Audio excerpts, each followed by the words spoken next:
ನಮಸ್ಕಾರ. ಮನದಾಳದ ಮಾತು ಚಾನಲ್ಗೆ ಎಲ್ಲರಿಗೂ ಸ್ವಾಗತ. ಮುಂಜಾನೆ ವಿಕ್ರಮ್ ಬೈಕ್ ಸಿದ್ಧಪಡಿಸುತ್ತಿದ್ದಾನೆ. ಬ್ಯಾಗ್ನಲ್ಲಿ ಕ್ಯಾಂಪಿಂಗ್ ಸಾಮಾನು, ಕಗ್ಗಲ್ಲು, ಟಾರ್ಚ್, ಕತ್ತರಿ ಎಲ್ಲವೂ ಸಿದ್ಧ. ಪ್ರಿಯಾ ಕೈಯಲ್ಲಿ ನಕ್ಷೆ ಹಿಡಿದು ಬರುತ್ತಾಳೆ. ವಿಕ್ರಮ್ ನಗುತ್ತಾ, ವಾಹ್ ಪ್ರಿಯಾ, ನಿನ್ನ ಕಣ್ಣುಗಳಲ್ಲಿ ಸಾಹಸ ಹೊಳೆಯುತ್ತಿದೆ. ಆದರೆ ಹೇಳ್ತೀನಿ, ಇದು ಟ್ರೆಕ್ಕಿಂಗ್ ಟ್ರಿಪ್ ಅಲ್ಲ. ಅಪಾಯ ಎದುರಿಸೋಕೆ ಸಿದ್ಧನಾ? ಪ್ರಿಯಾ ದಿಟ್ಟ ಧ್ವನಿಯಲ್ಲಿ. ವಿಕ್ರಮ್, ನನ್ನ ಹೃದಯದಲ್ಲಿ ಹೆದರಿಕೆಗಿಂತ ಕುತೂಹಲ ಹೆಚ್ಚು.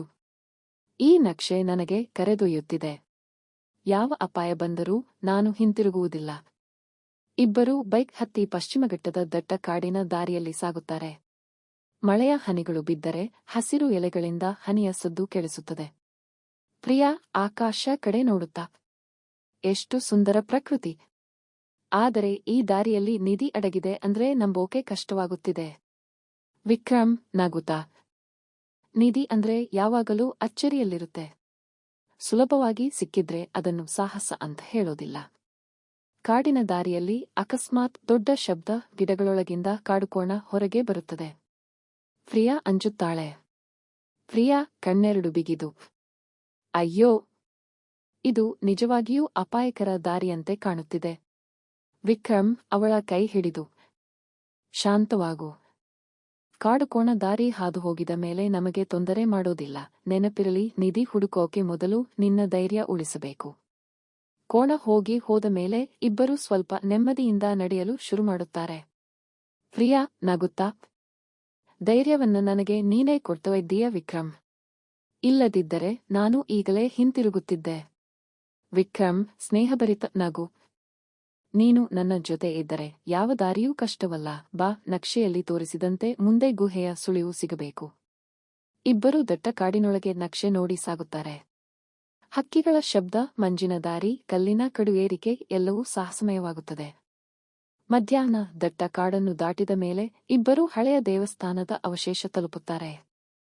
ಗೋಡೆ ಕುಸಿದು ಹೋಗಿದೆ, ಆದರೆ ಕೆಲವು ಶಿಲಾಶಾಸನಗಳು ಇನ್ನೂ ಉಳಿದಿವೆ. ಪ್ರಿಯಾ ಕೈಯಲ್ಲಿ ಟಾರ್ಚ್ ಹಿಡಿದು, ವಿಕ್ರಮ್ ನೋಡು, ಗೋಡೆಯ ಮೇಲೆ ಏನೋ ಬರಹ ಇದೆ. ಬಹುಶಃ ಇದೇ ಮುಂದಿನ ಸುಳಿವು ಆಗಿರಬಹುದು. ವಿಕ್ರಮ್ ಅವಳ ಹತ್ತಿರ ಬಂದು, ಇದು ಹಳೆಯ ಕನ್ನಡಿ ಲಿಪಿ. ನೀನೇ ಓದಬಲ್ಲೆ. ಏನು ಬರೆದಿದೆ? ಪ್ರಿಯಾ ಗಮನದಿಂದ ಓದುತ್ತಾ, ಇಲ್ಲಿ ಬರೆಯಲಾಗಿದೆ, ನೀರು ಹರಿಯುವ ಜಾಗದಲ್ಲಿ ಬೆಳಕನ್ನು ಅನುಸರಿಸಿದರೆ ನಿಧಿಯ ದಾರಿ ತೆರೆದೀತು. ವಿಕ್ರಮ್ ತಲೆ ಅಡಗಿ ನಗುತ್ತಾ, ಅಂದರೆ ಮುಂದಿನ ಸುಳಿವು ಜಲಪಾತದ ಬಳಿ ಇರಬೇಕು. ಪರ್ವತದ ಮೇಲೆ ದೊಡ್ಡ ಜಲಪಾತವಿದೆ ಅಂತೆ, ಅಲ್ಲಿಗೆ ಹೋಗೋಣ. ಇಬ್ಬರೂ ಕಾಡಿನ ದಾರಿಯಲ್ಲಿ ಸಾಗುತ್ತಾರೆ. ಸ್ವಲ್ಪ ಸಮಯದ ನಂತರ ದೂರದಲ್ಲಿ ಜಲಪಾತದ ಗರ್ಜನೆ ಕೇಳುತ್ತದೆ. ಪ್ರಿಯಾ ಮುಗ್ಧ ನಗು, ಅಯ್ಯೋ, ಎಷ್ಟು ಅದ್ಭುತ ಸದ್ದು. ಹೃದಯವೇ ಕುಣಿಯುತ್ತಿದೆ.